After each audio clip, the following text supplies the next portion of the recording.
Again, I am going to introduce Ian Steppler.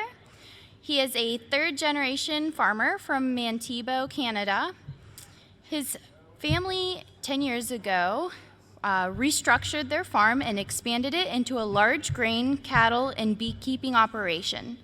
They crop about 3,500 acres of land, calf 500 to 600 cattle, and they manage about 1,200 to 1,500 hives.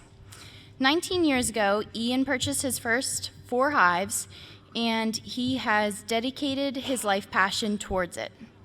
Ian has learned a lot from others, which is why he likes to pay it forward and share his successes and failures with others. So let's welcome Ian Steppler.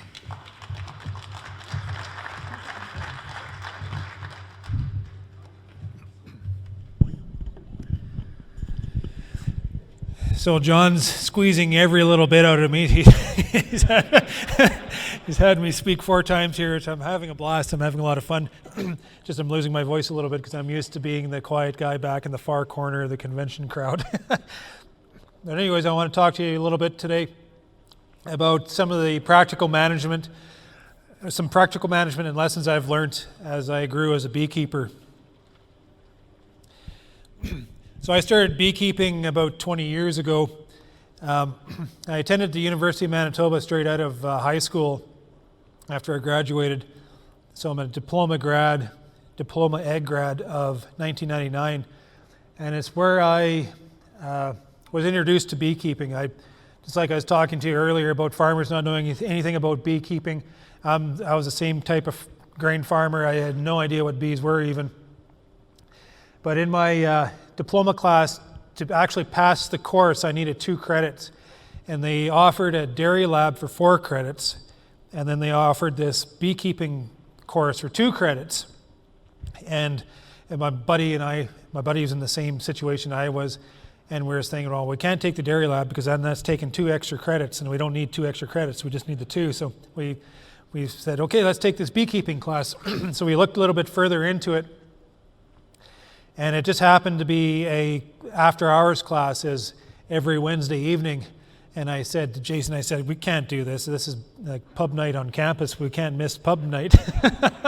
And Jason says, no, just think about it. We'll have supper, we'll take this 2-hour beekeeping class, and then we'll go to the pub afterwards, because we don't have to be at the pub at 8 o'clock at night. So I said, oh yeah, that might work out. So we both went, and from that day on, I was hooked.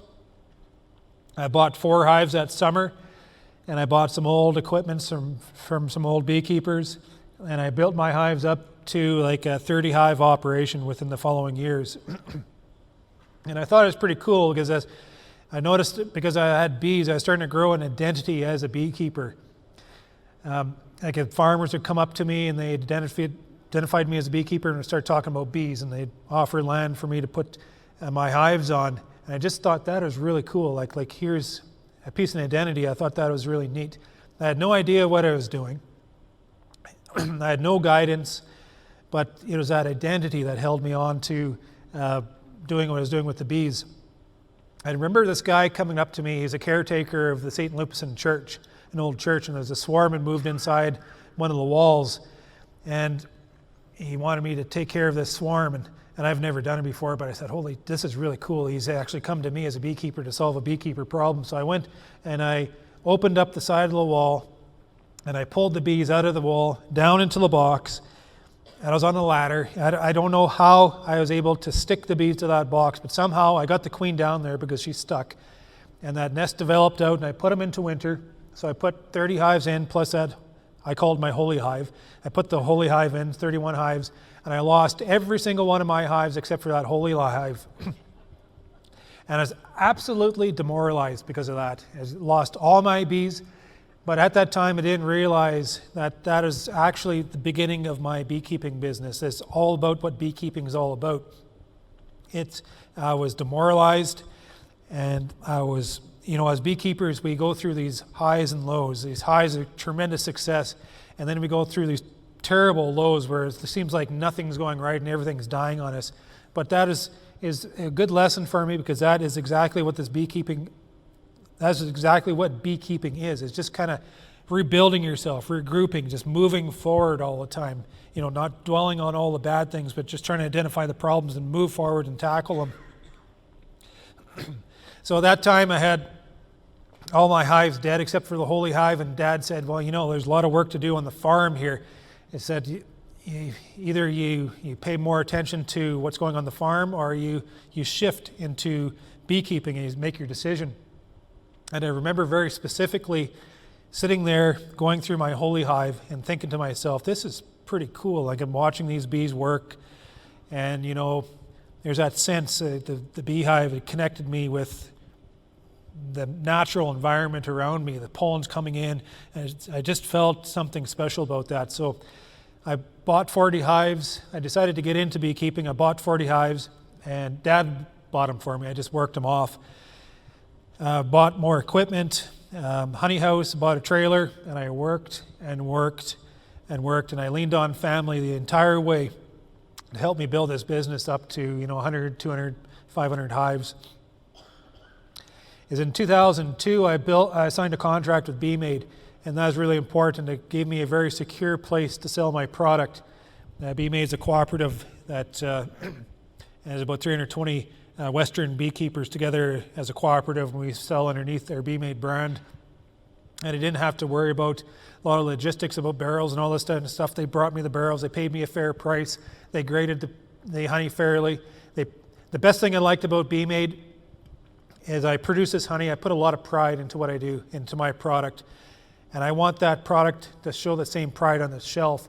And I knew that BeeMade, packing 100% Canadian honey, with my honey in there, I knew they would treat my honey respectfully and display it respectfully on the shelf. So I knew BeeMade honey on the shelf, or any of the private label packs throughout Canada, I knew it was going to be, it wasn't going to be adulterated, or it wasn't going to be presented in a fashion that would just demoralize me. So that's one of the reasons why I become a BeeMade member. And since then, I've just been hanging on for the ride. Like, I built this fantastic business. Everything I do, everything part of my life is related to bees. And it's taken me on this incredible journey. Like 20 years ago, I would never have thought for a second I'd be speaking in front of you guys in Pittsburgh talking about beekeeping. So it's just been an incredible journey, and I'm just hanging on for the ride in a lot of ways. So when I started this business from that simple ambition, there are so many directions where we can kind of evolve and direct this business. There's so many different methods and so many different equipment choices. And how do we sort through all that? How do you know what the right direction is to take? And I'm not going to be able to answer those questions for you, but what I can do is show you some of the methods and equipment choices I have chosen, and some of the strategies that I manage my operations around.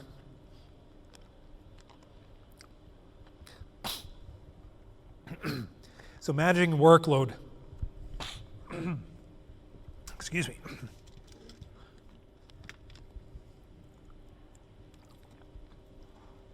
This is probably the hardest factor I've had to face, as all beekeepers as they grow.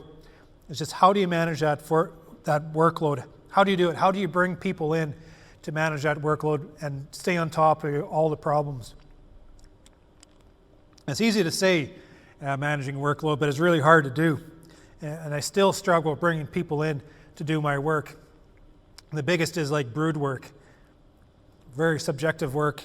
I don't like other people touching my frames. It's like these workers come in, they're touching my brood nest. I said, get your hands off my brood nest, as these are my bees. I have a lot of trouble bringing people in to help me with that act of work. But I'll walk you through some of the strategies I use to bring other people in to help me as I manage my business, as we grew the operations. So one of the things I do is I set the job site up to complement my work. I list all the jobs that need to be done. So there's jobs that I can easily pass on to other people. There's jobs that do require my attention, and there's other jobs that I can, train them to be able to achieve.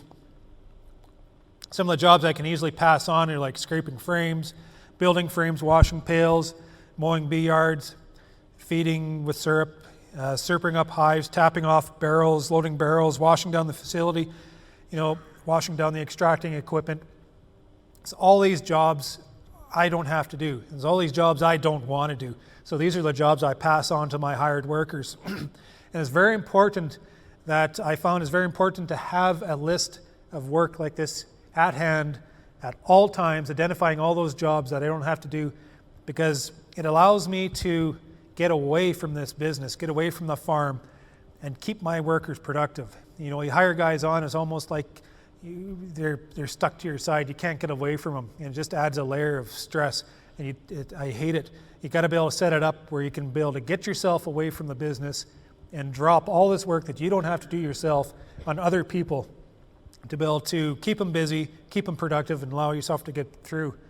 This is a picture. I've got two guys here building frames as kind of, I think it's a rainy day, a rainy week. So there's two going on their third day building frames. And by the looks of it, you can kind of see that they're trying to tell me they're getting tired of building frames. But it allowed me to get away from the farm and still keep my guys busy. But I don't fool myself. I make sure I put myself into the place that needs my attention, right? So I list everything that I feel I need to be there for.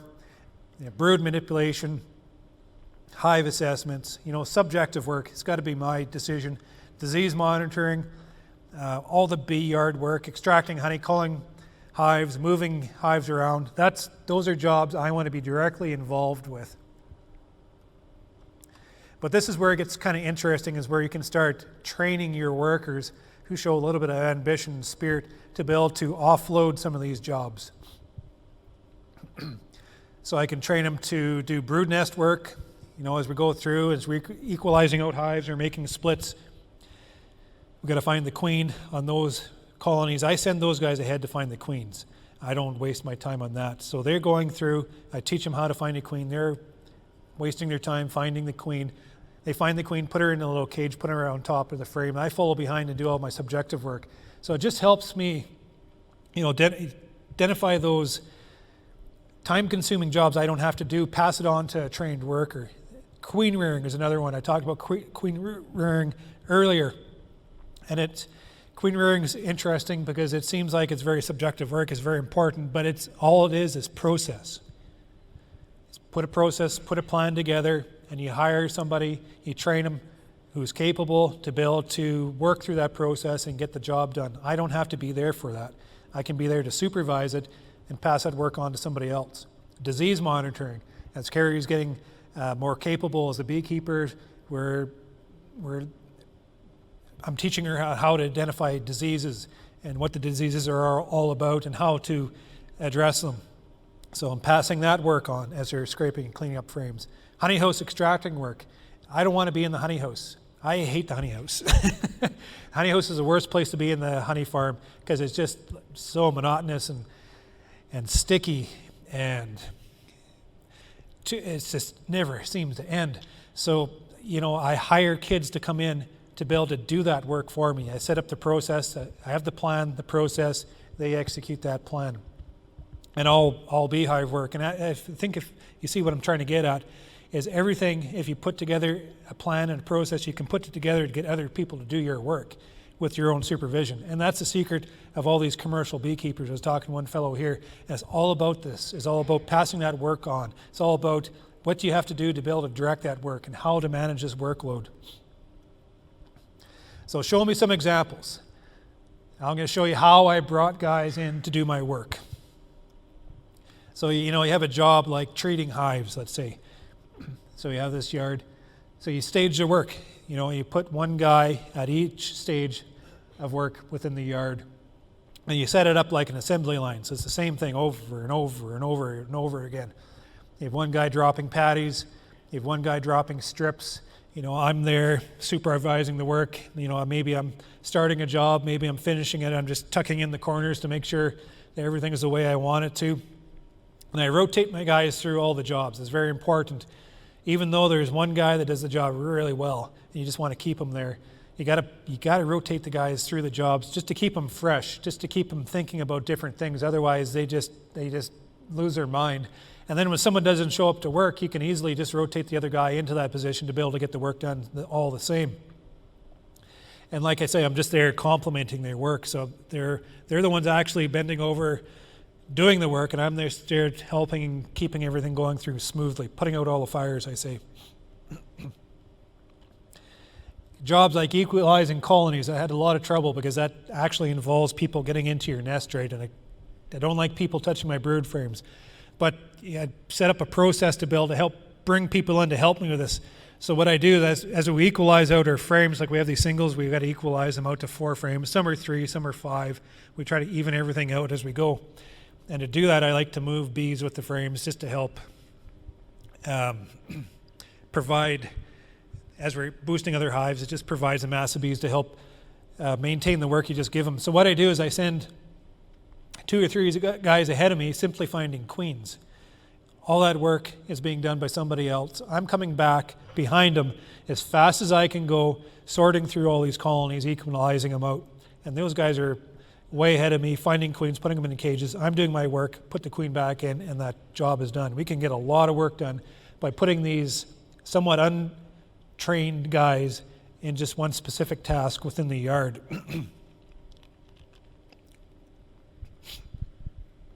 Queen rearing. It seems like subjective work, but it's not. It's all about setting up the plan and the process and putting somebody capable of doing it into that process. So I set out dedicated time out of each day. I have Carrie, she starts her queen rearing work at 1 o'clock after lunch, and I give her an hour and a half, 2 hours. I say, this is your time.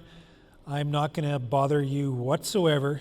You're just going to follow through everything that we've set up here to build these queens out, and when you're done, you can come and help me with our work at the end of the day. Because all I'm worried about during this point of time is her to build me out cells that look like that.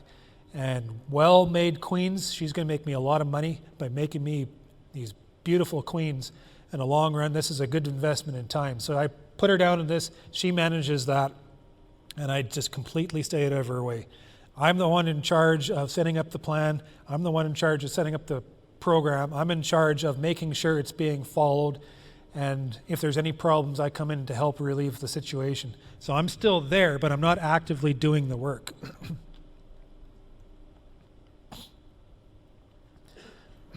So splitting hives is a real time-consuming job. As I was speaking to you earlier this morning, it's the point of time when I was developing my business, I found the most difficult to bring other people in to help, because it's very subjective work. It's you set your colony up, and the way you set it up is shown through the rest of the year in production. And I remember hiring a guy to help me with this work, and he was merely a gopher. All he was doing is standing there watching me work, because I would not let him into my brood nest. I would not let him touch my brood. So he was just merely an expensive gopher, and I was thinking to myself, this is absolutely ridiculous, because I'm hiring this guy to help me relieve this workload, but he's not actually relieving my workload. And the guy standing there like a fool wondering, give me something to do. This is what you hired me for. So I developed a plan in the process to kind of bring people in to help me get that work done better.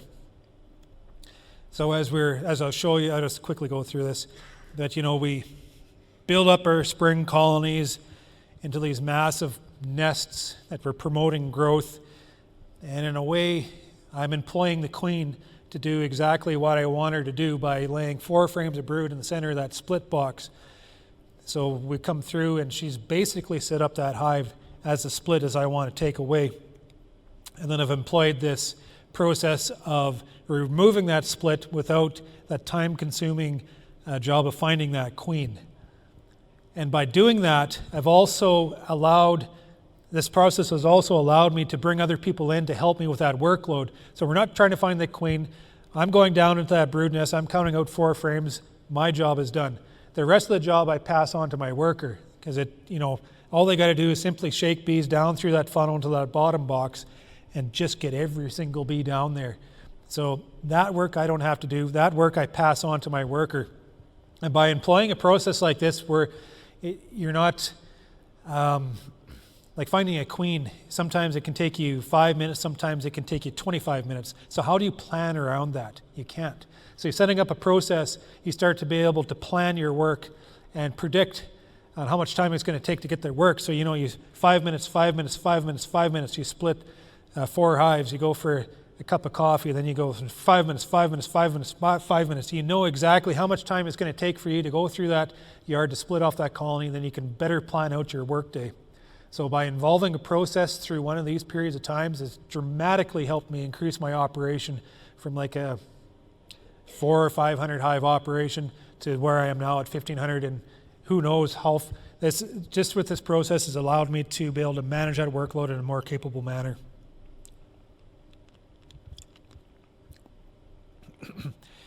Yeah, so as we're splitting hives, we're employing process where once I have that queen up on top, it's just a matter of splitting these top boxes down onto my bottom boards. I don't have to be there for that either.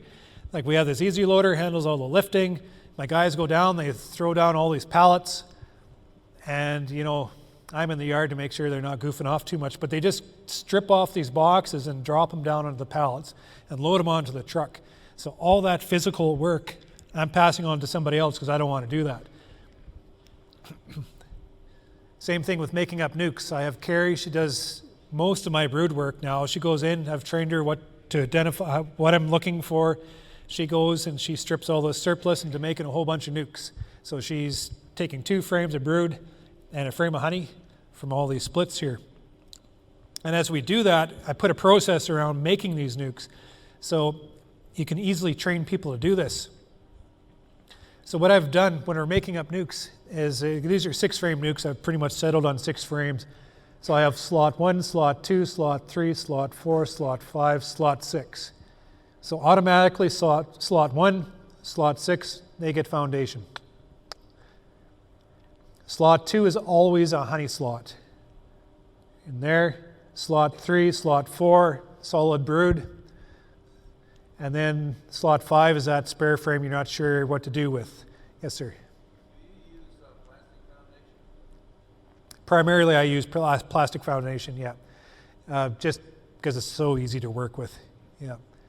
So as we're going through our yard, and I bring people in to help me sort out splits, everybody knows what goes in slot 1, everybody knows what goes in slot 2, slot 3, slot 4, 5, and 6.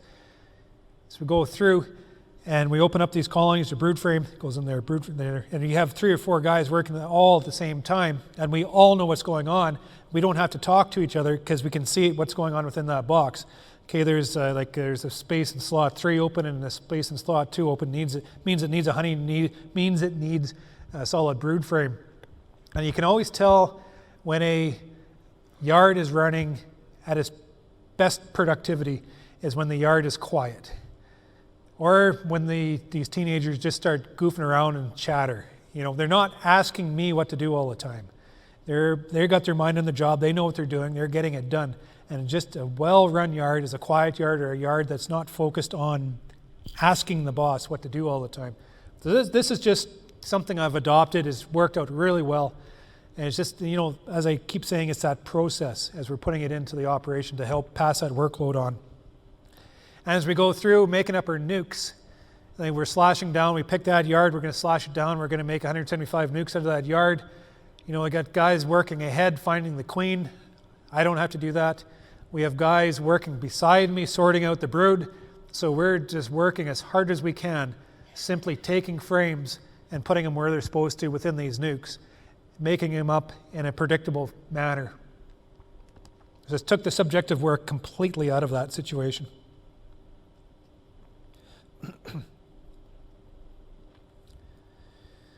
So pulling honey and extracting honey is a very labor-intensive period on our farm. And it's assembly line work, right? So what we need to do to be able to get this work done is we need to develop a plan and a process. But at the same time, we also need a building. We need facility. We need equipment. We need to be able to set this whole program up with the equipment that allows people in to be able to achieve that work, right? Don't farmer invest. You buy that piece of equipment and you just repair it, to where, to make that extractor run, you got to turn that knob and you got to stand on one foot and then you got to kind of sweep over like this just to make it run. And then all of a sudden it starts bouncing, so you got to press that button. You can't hire people to do that.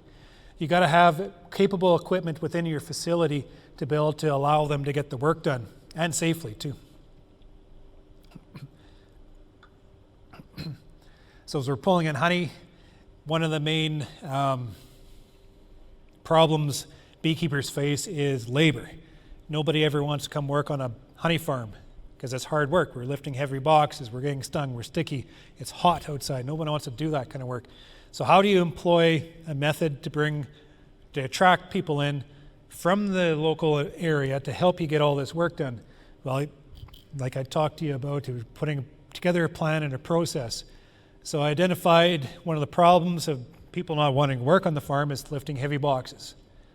So then I brought in this piece of equipment in here, which then allows me to hire anybody who wants a job on the farm to be able to help me with the workload here.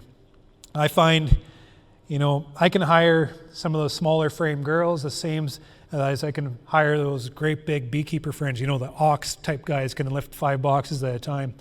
But I find that it's that work ethic, it's that enthusiasm to want to contribute to what I'm doing here was an important part. It's not the physical aspect. I get more work out of those smaller frame girls than I do in some of those big ox guys, right?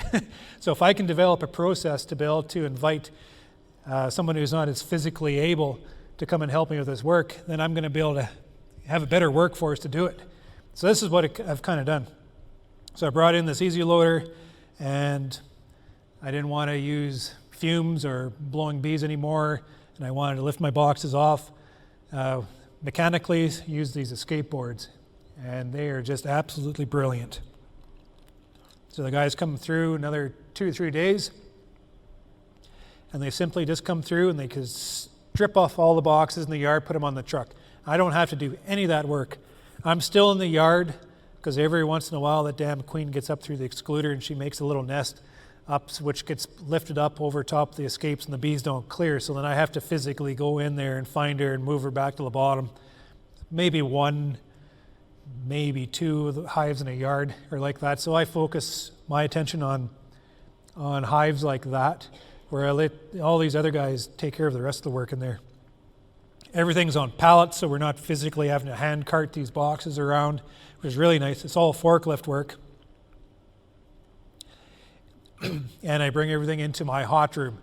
So I have a big enough hot room. When I first built this, it's 45 by 50, and it holds like 2,000 boxes. And I had a beekeeper come by and said, geez, that's too big of a hot room. What are you going to do with that much space? Well, I told him I'm going to fill it full of honey boxes is what I'm going to do.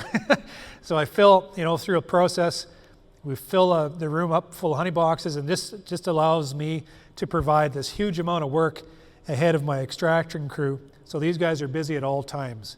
So these guys are on the extractor. They just continually pull honey from the hot room and just work every day in this honey room to extract all that honey out. So I usually employ 3 to 4 guys on this piece of equipment, and they're pulling out 75 to 350 boxes a day. And I'm never really too concerned if they have a 275 box day or a 350 box day, because all I'm worried about is them to keep that extractor running and just keep pulling that honey out for me, because I don't want to be in there doing it. So I run 2 crews. In the yards, I run 2 guys with me out in the yards. And we start pulling in July, usually into September. So we go through 2 honey pulls. We go through the first honey pull, takes the first boxes off, then we add more empty boxes, and then we come through the second time to take whatever is left. And I employ methods within the honey house to help with that heavy lifting. Yes, sir. You had made the comment earlier about when you were cleaning dead house out, scraping down your frames, and just looking at the honey house here. Do you take? I guess I would ask you. Do you try to keep a lot of comb in your frames, so like when you're putting the deeps on your hives during the part of the year, you just have to fill up with comb, or are you taking a substantial amount back down to bare foundation every year? So your question is whether or not I manage my specifically honey boxes you're talking? Yes. Yeah. Wax and comb that's whether or not I'm stripping off the honey or the wax with the honey, we put a lot of attention to preserve that comb. That comb is gold, because you can put a box of comb onto the colony and they'll fill it up just like that. Put foundation, it takes a lot more energy and effort to be able to draw out that wax. You need lots of heavy flow, and it just takes away from production. But at the same time, I'm always adding new frames of foundation in every honey box just to try to keep building my honey stock, honey reserve, because those bees will come and they'll just drop a heck of a lot of resource into these. If they don't have space, they have no place to put nectar. So I try to put a frame of foundation in pretty much every super, or at least one frame of foundation in every hive stack. So when I do run into getting behind, I still can extract that little bit of extra effort from them, if you know what I mean, capitalize on them. So these boxes are heavy. Some of them are like 80 pounds. They're heavy boxes. And not everybody will want to lift a heavy box like that all day long, all season long. So I play little lifts, just like in the yard, I have this boom that lifts things. I have that in the honey house too. It's just air rammed, clicks onto the box off the pallet onto my conveyor tray. So anybody can run that. It's really easy. If they feel strong, they'll just hand bomb the boxes onto the tray. But when they get tired at the end of the day, you notice you're working this lift a lot more. Just provides them options. And as you can see, I place them, one worker here at the front of the unit. I need a worker at the back, emptying out the unit, filling the unit, emptying it. I need a worker here just cleaning, like scraping frames, because the wax that is covered on the frames here, we cut it off with 2 reciprocal knives, and it's like a machine, it doesn't get it all. So I have someone stand here just to clean up the machine's mistakes. So I need 3 in here. Carrie is usually, floating around if we have lots of work staff. So I usually give her 2 in here, including herself, or I'll give her 3, including herself, just to keep it going. But I have like a place taker. So I have 1 worker here, 1 worker there, 1 worker there, and I rotate them through the jobs.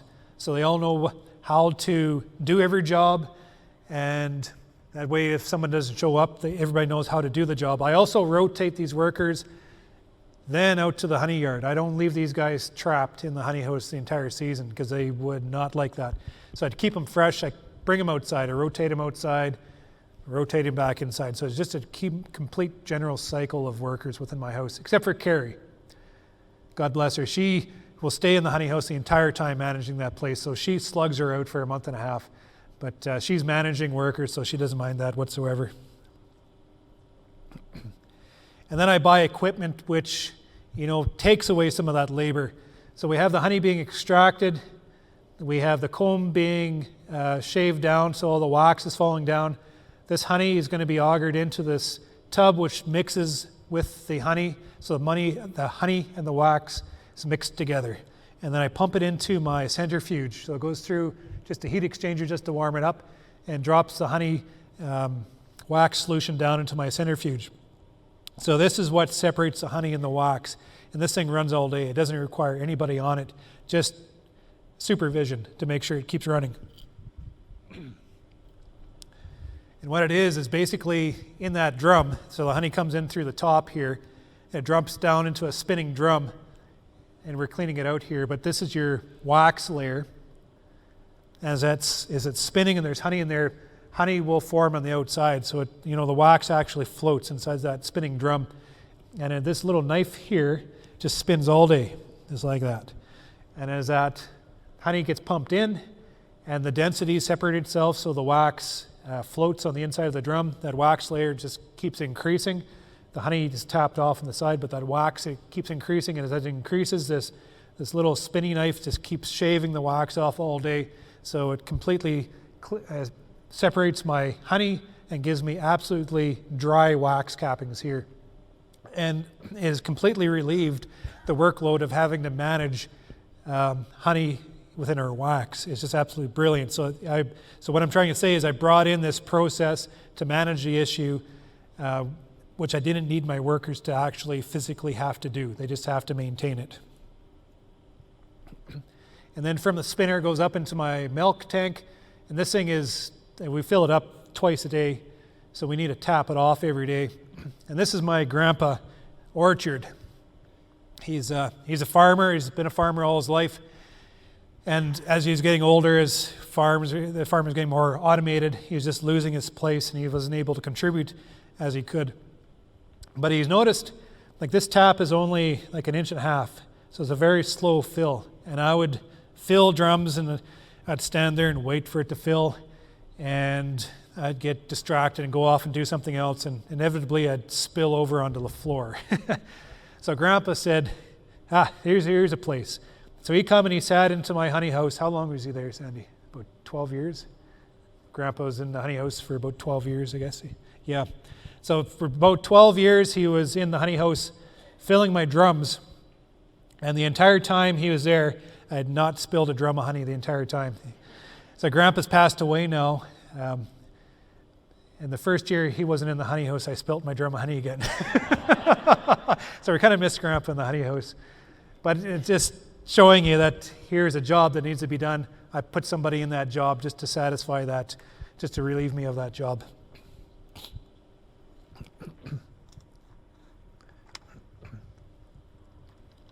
Programs.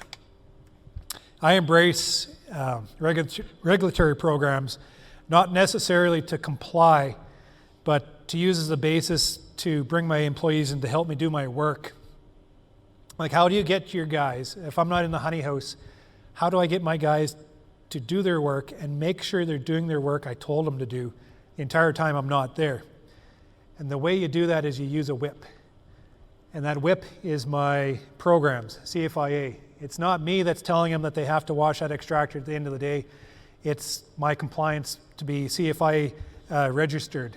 So I use this great big book of programs and procedures as an advantage of my operating program to be able to make sure that my guys in the honey house are doing what they're supposed to do. Because I come at the end of the day, I come back after work in the yards, and to make sure everything was done, I check my book here, and everything should be filled out like I showed them what to do. And if they filled that out, they better have done that throughout the day.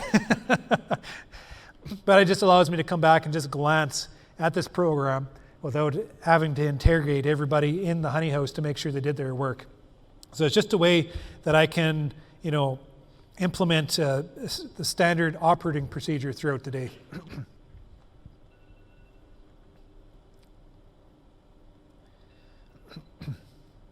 Time management's a big one. Making lists, it might not seem important, but learning how to make up lists and use them properly is probably one of the best lessons I've learned.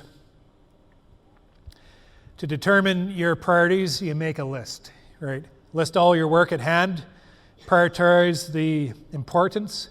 So monthly lists, weekly lists, or on daily lists, and let everybody know the plan at hand. So everybody's on board, everybody knows what's going on. I employ the KISS method, keep it simple, stupid. So I use a whiteboard, extremely effective. Everybody can see what's going on. I'm a very visual person, so all the work's being done. Okay, so these yards have been pulled, or I'm sending crews out to do these yards. They tick it off, so there's a fluid sense of communication between us through this whiteboard. I use desk calendars, so I list all my work throughout the months on here. So let's say in the spring, I'm going to move bees out, change oil, maintain the loader, assess for strength, assess for starvation, monitor for mites, feed patties, feed syrup, nosema, monitor American foul brood, treat for mites, call it, like this whole list here is quite overwhelming. And how do you put all that together to making sense to you? So you look and you prioritize it. So in March, I'm going to change the oil, maintain the loader, mix the patties, okay, attend my MBA meeting, and while I'm there, I'm going to pick up syrup and pick up my dry feed. Priority is moving bees out. This takes priority over everything, so when the bees have to move out, I'm moving bees out. So the bees are moved out. And after that, we're open feeding supplement, assess for starvation. This whole list of work follows after that priority is done. Helping in the field of seeding. If there is a problem that happens in the field that needs attention, I take myself away from this work and go help them with that, because that's a priority on the farm. Just helps you put together that work list, helps you identify the priorities that need to be done, and just puts it together in a fluid program. And you'll notice when someone goes into your office and writes down a birthday date and highlights it, you better pay attention to that date. Sandy's birthday is May 23rd, and I don't know why he had a birthday when my queens are hatching, because it's a terrible time to have a birthday. She's my queen. But it's, I inevitably forget her birthday, even though it's highlighted here on my list on my calendar. So I wake up every morning and the first thing I think about is queens, and I jump down to the honey house and get my work done as these queens are about to emerge. But, even though you forget that is on the list, you make up for it later on down the line. Take her to Pittsburgh. Daily lists are very handy too. Like you have a bunch of teenagers and you tell them the marching orders of the day, and they stand at you and they look at you, and it almost looks like they're paying attention, right? But they're not. You write it down on a list. You tell them what to do. You hand them the list, and then they check off all the jobs they've done on that list. And it's just one. And then I'm not getting that text. What did you say I was supposed to do, boss? Those are the most annoying texts you get back. So you give them the list. They go do it. They check it off on their list, or they put it on the whiteboard, and the job's been done. Or I never give them a hard time if they don't finish their job, just if they tell me they haven't, so then we can put that job on the next day's workload. So being consistent is key. So, make a list, follow it, and it just helps make for predictable decision making, and just everybody knows what's going on then, right? So predictable workload and your time management. It also helps bring your crew in to help you manage your workload. They almost feel like they're part of the operation, they're part of what's going on. So they maybe put a little bit more effort into paying attention if they feel they're being involved. So I'll just quickly go through this. I get a lot of questions about investing capital and how do I responsibly invest into my bee as I grow with this business. And it's an absolutely impossible question to ask, because there's so many factors involved, like your own capability for one thing. Maybe some of you got a job. Our financial ability is all limited. Like it's up to the individual and how much risk you're going to be able to take to grow out your business. But the piece of advice I do give is to build your bees and to buy your boxes, right? So if you go into the business, you're pretty keen and ambitious. I see this in a lot of beekeepers. They want to be that, instead of 50 hive beekeeper, they want to be 100 hive beekeeper, because 100 hive beekeeper sounds better, right? So they buy 100 hives, but they don't have any of the facility behind them to take care of those hives. So before they know it, they're investing into more boxes, but then they don't really know what they're doing, and let's say the bees die over winter. So now you have 100 hives you just borrowed money on, let's say, that are dead, and you still got to pay that back. If you were to put all your money into your boxes, build your facility, move forward, build your bees as you go, then even if those bees die, is just a loss of your time. You still have those boxes, you still have the facility to be able to tap capital out of if you have to. So it's just, that's the smartest way to build this business, is you invest into your facility and then you build your bees. I can't stress that more. And just to end off here, one of the hardest lessons you learn building a business is work takes priority over family every time. If you have to work, you're going to put in those 15-hour days, you're putting 18-hour days in. There's sometimes the family's got to be to the side, because you got to get your work done, right? But family needs attention too. So as a business owner, we got to make sure that, and I fall in the same problem, that we're workaholics, especially beekeepers, because there's always a job ahead of us. We're always trying to get that next task done. We turn ourselves into workaholics, and when there isn't work to do, like we're just so primed and working so hard that we make excuses to keep working. So we just got to make sure that we realize that we got to strive for a little bit of workplace-family balance, and there's no such thing as that. It's an impossible. There's no such thing. Work always takes priority, but you just got to make sure that you put as much effort into your family as you do into your work. And if you do that, then you do it in a consistent way, do it in a predictable way, just make the effort to be able to do that. And if you do that, you'll come closer to that balance. And ultimately, that's what we're doing all this for. We're doing it for our family. So with that, I'd like to close, and I appreciate all of your attention. You've been an excellent crowd, and I'll take a few questions. Yes? Next year The question is whether or not I mix my own pollen patty. I do. I also buy. So whenever I run out of time, I'm going into buying stuff if we don't have enough at hand. But I do like to mix my own stuff because I'm working on this one patty and it's got a bit of spark. So I like mixing, and I like knowing what's in my patty too.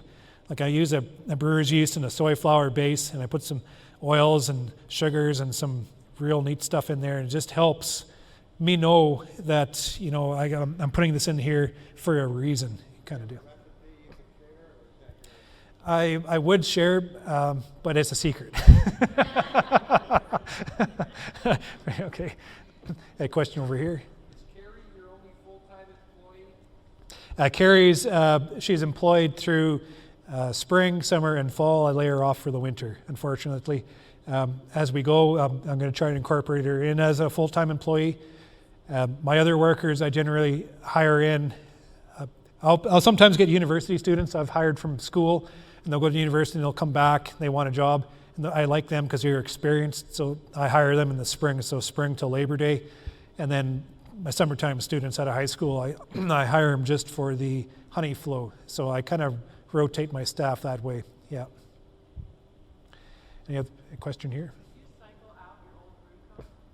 The question is whether or not I cycle out my old brood comb, and I do. I absolutely do. In times when I don't have a lot of equipment, I'm probably not going to cycle out as much, so I don't have a regiment on how much I cycle out every year. A lot of my comb is probably 15 years old in my operation. I'm refreshing all the time. When I built the business, I bought a lot of used stuff. A lot of the used equipment's probably 50 years old. And I'm trying to cycle that out as old wax foundation, so I can pick those out really easy because I've never built foundation on wax. I've always built it on plastic. So if I have a surplus of frames, we'll render those down. Yeah. And we're doing it for just good husbandry, you know, chemical contamination, beekeeper treatments like, or outside influence, or disease. You might harbor virus or fungus or something in there. I wouldn't say a black comb is a bad comb, though. The bees thrive on black combs. It's just you want to cycle. It's like sleeping in a dirty bed. You just want to kind of keep it nice and fresh at all times. One more question here. Yes, speaking of old comb that's 15 years old, the cells get smaller and smaller, smaller